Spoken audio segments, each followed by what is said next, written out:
સુરત શહેરના હીરાના ઉદ્યોગમાં 50 વર્ષના ઇતિહાસમાં સૌથી મોટો મંદીનો માહોલ। મંદીના વાદળો બંધાયા છે કે અનેક કારખાના બંધ થઈ ગયા છે તો અનેક રત્ન કલાકારો આપઘાત કરી રહ્યા છે। ઘણા કારખાના ચાલુ છે તો પૂરતું કામ અપાતું નથી। તેવામાં હવે રત્ન કલાકારોએ હડતાળની ચીમકી ઉચ્ચારી છે।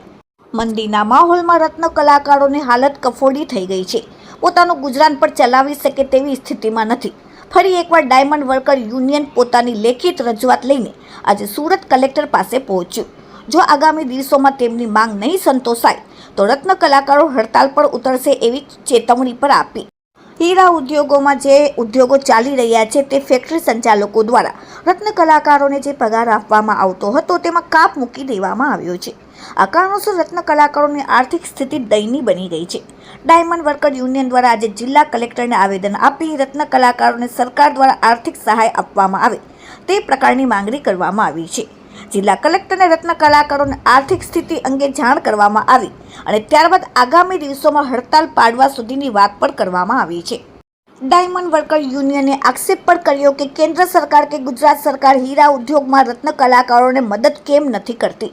સરકાર રત્ન કલાકારોને માંગ સંતોષે તેવી રજૂઆત, સરકાર દ્વારા રાહત પેકેજની જાહેરાત કરે તેવી માંગ।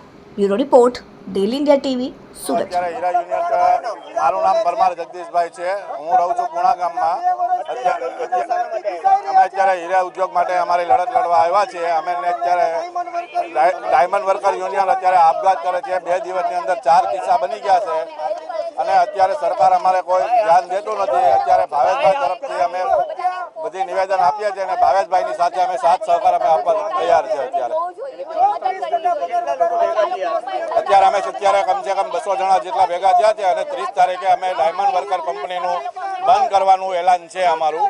અને સમગ્ર ડાયમંડ વર્કર યુનિયન અમારી સાથે જોડાવા નમ્ર વિનંતી।